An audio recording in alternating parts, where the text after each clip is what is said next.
அறிவோம் ஆரோக்கியம் நேயர்கள் அனைவருக்கும் அன்பான வணக்கங்கள். நான் ஸ்ரீவர்மா மருத்துவமனையின் பெண்கள் சிறப்பு மருத்துவர் ஜெயரூபா. இந்த நாள் இனிய நாளாக அமைய என்னுடைய மனமார்ந்த வாழ்த்துக்களும் பிரார்த்தனைகளும். நம்மளுடைய நாளை எப்படி தொடங்கணும், நம்ம எந்தெந்த வேலைகளில் எப்படி உணவை எடுத்துக்கணும், என்ன வேலைகளை செய்யணும், ஸோ இது நம்ம உடம்புக்குள்ளே இருக்கக்கூடிய ஒரு பயாலஜிக்கல் கிளாக். இதை முறைப்படுத்தி நம்மளுடைய பாரம்பரிய மருத்துவத்தில் இதை பற்றி சொல்லியிருக்காங்க.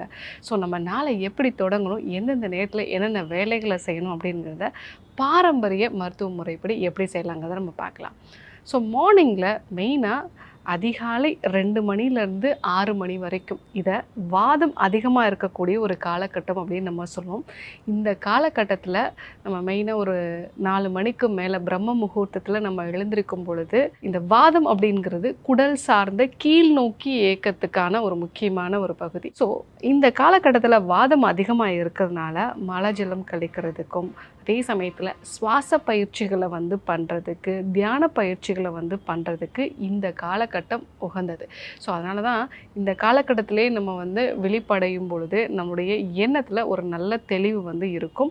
ஸோ நம்மளுடைய மூச்சுக்கும் நல்ல காற்று கிடைக்கிறதுனால அந்த நாளோட மெட்டபாலிசம் நமக்கு கரெக்டாக இருக்கும். ஸோ அதே போல் காலை 6 மணிலேருந்து 10 மணி வரைக்கும் இந்த காலகட்டத்தை கஃபம் அதிகமாக இருக்கக்கூடிய காலகட்டம் அப்படின்னு நம்ம சொல்லுவோம். ஸோ நிறைய பேர் இந்த காலகட்டத்தில் விழிக்கும் பொழுது நம்ம உடம்புல கஃபம் ஆல்ரெடி அதிகமாக இருக்கும். ஸோ அவங்க அந்த சமயத்தில் தூங்கிட்டு இருந்தாங்க அப்படின்னா தான் நிறைய பேருக்கு உடல் எடை அதிகரிக்கிறது, மெட்டபாலிசம் ஸ்லோவாகிறத நம்ம பார்க்குறோம். ஸோ காலையில் 6 மணிலேருந்து 10 மணி வரைக்கும் இருக்கக்கூடிய இந்த காலகட்டம் கஃபம் அதிகமாக இருக்கக்கூடிய காலகட்டம். இந்த காலகட்டத்தில் உடற்பயிற்சி பண்ணுறது, அதே மாதிரி நம்ம உடல் அளவில் சின்ன சின்ன வேலைகளை செய்கிறது, இது எல்லாத்தையுமே நம்ம பண்ணலாம். அதே போல் இந்த காலகட்டத்தில் பசியோட அளவு கொஞ்சம் கம்மியாக தான் இருக்கும். நாம் உணவை கொஞ்சம் கம்மியாக எடுத்துக்கிறது நல்லது. காலை வேளைகளில் அதிகமான அளவுக்கு உணவை எடுத்துக்கிறத நம்ம ஓரளவுக்கு தவிர்க்கிறது நல்லது. செரிமானத்தை நல்லா இம்ப்ரூவ் பண்ணுற மாதிரி இஞ்சி சேர்ந்த டீயோ இல்லை நம்ம எலுமிச்சை சேர்ந்த பானங்கள், வெதுவெதுப்பான வெந்நீரோட எலுமிச்சை சேர்த்து எடுத்துக்கிறது, இது எல்லாமே நமக்கு கஃபத்தை குறைக்கிறதுக்கு ரொம்பவே யூஸ்ஃபுல்லாக இருக்கும். ஸோ காலையில் எழுந்தோடனே வெதுவெதுப்பான வெந்நீர் நம்ம குடித்தோம் அப்படின்னா நம்ம உடம்புல இருக்கக்கூடிய கழிவுகளும் வெளியேறும். அதே மாதிரி இந்த வெதுவெதுப்பான வெந்நீருங்கிறது கஃபத்தையும் குறைக்கும். மெயினாக இந்த 6 மணிலேருந்து 10 மணிக்குள்ளே நம்ம லைட்டான ஃபுட்டு எடுத்துகிட்டு நம்ம பாடியோட மூமெண்ட்டை அதிகப்படுத்துறது நல்லது. அதே போல் காலை 10 மணிலேருந்து மதியம் 2 மணி வரைக்கும் இது பித்தம் அதிகமாக இருக்கக்கூடிய ஒரு காலகட்டம். ஸோ இந்த காலகட்டத்தில் நம்ம அதிக கவனம் செலுத்த வேண்டிய வேலைகளை இல்லை இந்த வேலையை நான் ரொம்ப கரெக்டாக பண்ணணும் அப்படிங்கிற மாதிரி நம்ம பண்ணக்கூடிய வேலைகளை இந்த காலகட்டத்தில் பண்ணலாம். ரெண்டாவது, பித்தம் அதிகமாக இருக்கிறதுனால இந்த காலகட்டத்தில் நம்ம வயிற்றினுடைய செரிமான அக்னி அதிகமாக இருக்கும். ஸோ அப்போது ஒரு நாளையோட அதிகமான உணவு, அதாவது ஹெவி ஃபுட்டு அப்படிங்கிறத காலை வேளைகள்லையோ இரவு வேளைகளோ தவிர்த்துட்டு மதிய உணவை நம்ம ஹெவியாக எடுத்துக்கலாம். ஸோ ஏன்னா அப்போ நமக்கு செரிமான சக்தி நல்லாவே இம்ப்ரூவ்டாக இருக்கும். ஸோ மதியம் 2 மணிக்குள்ளே நம்மளுடைய ஃபுட்டை முடிச்சிடுறது நல்லது. அதே மாதிரி அந்த காலை வேளைகளில் 10 மணிக்கு அப்புறமா அதிகமாக கவனம் செலுத்த வேண்டிய வேலைகளை நம்ம பண்ணுறது நல்லது. ஏன்னா பித்தம் எப்போவுமே ஹையர் இன்டலெக்சுவல், அதே மாதிரி ஷார்ப்பாக ஒரு விஷயத்தை அப்சர்வ் பண்ணிக்கிறது, இதனுடைய தொடர்புடைய ஒரு விஷயம். அதே போல் மதியம் 2 மணியிலிருந்து இரவு, அதாவது சாயங்காலம் 6 மணி வரைக்கும் இந்த காலகட்டத்தை பார்த்திங்கன்னா எகெயின் வாதம் அதிகரிக்கக்கூடிய ஒரு காலகட்டம். இந்த காலகட்டத்தில் நம்மளுடைய எண்ணங்கள் கொஞ்சம் ஃபாஸ்ட்டாக இருக்கும். ஸோ இதனால் நம்ம ஒரு மீட்டிங் பண்ணுறதோ இல்லை ஒரு விஷயத்தை அனலைஸ் பண்ணி அதுக்கான ஒரு முடிவு கொண்டு வருது, இல்லை க்ரியேட்டிவான ஏதாவது ஒரு வேலைகள் செய்யணும் அப்படின்னா இந்த காலகட்டத்தில் நம்ம பண்ணலாம். இந்த காலகட்டத்திலையும் நம்ம வாதத்தை குறைக்கிற மாதிரி ஈவினிங் டைமில் நம்ம ஏதாவது எக்ஸசைஸ் பண்ணுறதோ இல்லை ப்ரீத்திங் எக்ஸசைஸ் பண்ணுறது. ஸோ இதெல்லாம் நம்ம பண்ணோம் அப்படின்னா இந்த ஈவினிங் டைம் நமக்கு ரொம்ப ஆக்டிவான ஒரு டைமாக இருக்கும்.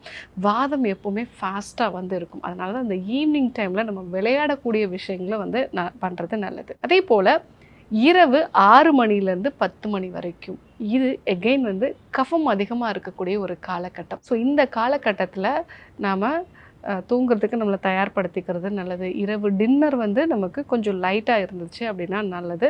ஸோ நைட்டில் பாலில் ஜாதிக்காய் தூளோ இல்லை வந்து ஏலக்காய் பொடியோ சேர்த்து நம்ம வந்து எடுத்துக்கிட்டோம் அப்படின்னா ஸோ நல்ல இரவு தூக்கத்துக்கு வந்து அது ரொம்பவே யூஸ்ஃபுல்லாக இருக்கும். 8 மணிக்கு மேலே நம்ம வந்து ஃபோன் பார்க்குறது, டிவி பார்க்குறது இதெல்லாம் அவாய்ட் பண்ணிவிட்டு நைட்டில் நம்ம தூங்குறதுக்கான ஒரு டைமாக வந்து நம்ம கொஞ்சம் கொஞ்சமாக நம்மளோட உடம்பு மனசு ரெண்டையுமே வந்து ப்ரிப்பேர் பண்ண ஆரம்பிக்கிறோம் அப்படின்னாலே நம்ம உடம்புல கஃபமும் கரெக்டாக பேலன்ஸ்டாக வந்து இருக்கும். தூக்கம் வரக்கூடிய ஒரு சூழ்நிலையை நமக்கு உருவாகும். நைட்டு 10 மணிலேருந்து அதிகாலை 2 மணி இந்த டைம் வந்து பார்த்திங்க அப்படின்னா பித்தம் வந்து இருக்கக்கூடிய காலகட்டம். மெயினாக இந்த காலகட்டத்தில் நீங்கள் விழிச்சிட்டு இருந்தீங்க அப்படின்னா எகெயின் உங்கள் உடம்புல பித்தம் 2வது அலை வந்து நமக்கு வரும். ஸோ அது வந்து அதிகரிச்சுது அப்படின்னா அதிகப்படியான மனக்குழப்பம் வந்து உங்களுக்கு இருக்கும். கல்லீரல் சார்ந்த பிரச்சனைகள் வந்து வர்றதுக்கு வாய்ப்புகள் நிறைய இருக்குது. ஓவர் திங்கிங் இதெல்லாமே வந்து பார்த்திங்கன்னா இந்த டைமில் விழிச்சிருக்கிறவங்களுக்கு தான் அதிகமாக வந்து வரும். ஸோ நிறைய பேர் இந்த கல்லீரல் சார்ந்த பிரச்சனை இருக்கிறவங்களுக்கு நைட்டில் 10 மணிக்கு முன்னாடியே தூங்க போயிடுறது வந்து நல்லது. இந்த கல்லீரல் அப்படிங்கிறது நம்ம உடம்புல ஸ்பெசிஃபிக்காக லிவர் சார்ந்த பிரச்சனைகளுக்கு மட்டும் இல்லை, ஹார்மோன் சம்மந்தமான பிரச்சனை இருக்கிறவங்க, டயபெட்டிஸ் இருக்கிறவங்க இவங்க எல்லாருக்குமே முதல்ல பாதிக்கப்படுறது கல்லீரல் தான். ஸோ கல்லீரல் அப்படிங்கிறது உடம்புக்கு மிக முக்கியமான உறுப்பு. எதெல்லாம் உடம்புக்குள்ளே இருக்கணும், எதெல்லாம் உடம்பை விட்டு வெளியே போகணும், உடம்புக்கு தேவையான நல்ல சத்துக்களை வந்து உருவாக்குறது. அதே மாதிரி நம்ம சாப்பிடக்கூடிய மருந்துகளோ இல்லை வந்து சில வகையான உடலுக்கு ஒவ்வாத பொருள்களையுமே வந்து அதை நியூட்ரலைஸ் பண்ணி உடம்பை விட்டு வெளியேற்றக்கூடிய ஒரு வேலை. இது மாதிரி நிறைய வேலைகளை வந்து கல்லீரல் செய்யுது. நைட்டில் நம்ம தூக்கம் விழிக்கக்கூடிய அந்த ஒரு விஷயந்தான் முதல்ல உடம்புல நோய் வர்றதுக்கான காரணமாக வந்து இருக்குது. நைட்டு 10 மணிலேருந்து 2 மணி வரைக்கும் கல்லீரல் வந்து புதுப்பிக்கப்படும். பித்தம் வந்து முறைப்படுத்தும். உடம்புல நிறைய வந்து டிரான்ஸ்ஃபர்மேஷன், அதே மாதிரி வந்து பழுது பழக்கக்கூடிய ஒரு விஷயம், ரீஜெனுவேஷன் புதுப்பிக்கக்கூடிய விஷயம், இந்த மாதிரி நிறைய விஷயங்கள் நடக்கும். ஸோ நைட்டில் அந்த டைமில் தூக்கத்தில் இருக்கிறது நல்லது. ஸோ இந்த மாதிரி நம்ம நாளை பிரித்து நம்ம முன்னோர்கள் வந்து எப்படி நம்மளுடைய வேலைகளை செய்யணும் அப்படிங்கிறத வந்து சொல்லியிருக்காங்க. இதே போல் நம்ம உடம்புல எந்தெந்த காலகட்டத்தில் எதெல்லாம் நம்ம வந்து ஃபாலோ பண்ணணும். ஃபார் எக்ஸாம்பிள் பார்த்திங்கன்னா நம்ம வருஷத்துக்கு 2 முறை டீடாக்சிஃபிகேஷன் மெத்தடை வந்து ஃபாலோ பண்ணணும். அதே போல் இந்த ஆடி மாதத்தில் உடம்புல கழிவுகளை வெளியேற்றுறதுக்கான பஞ்சகர்மா சிகிச்சை முறைகளை வந்து ஃபாலோ பண்ணுறது. இது கூட வந்து வாந்தி செய்விக்கக்கூடிய மருந்து, அதே மாதிரி வந்து பேதிக்கான மருந்து இதெல்லாம் வந்து இந்த காலகட்டத்தில் வந்து சொல்லியிருப்பாங்க. ஸோ அதையும் நம்ம சேர்த்து ஃபாலோ பண்ணோம் அப்படின்னா நம்மளுடைய உடல் வந்து ஆரோக்கியமாக இருக்கும். ஸோ இன்றைக்கி நம்மளுடைய பாரம்பரிய மருத்துவ முறைப்படி ஒரு நாளை எப்படி நம்ம வந்து கட்டமைக்கிறது, எந்த நேரத்தில் என்னென்ன விஷயங்களெல்லாம் ஃபாலோ பண்ணணும் அப்படிங்கிறத பற்றி நம்ம தெரிஞ்சுக்கிட்டோம். கண்டிப்பாக ஃபாலோ பண்ணி பாருங்கள். யாருக்கெல்லாம் இந்த விஷயம் தேவைப்படுமோ அவங்களுக்கும் இதை பற்றி சொல்லுங்கள். இதே போன்று ஒரு அற்புதமான தகவலோடு உங்களை சந்திக்கிறேன். நன்றி, வணக்கம்.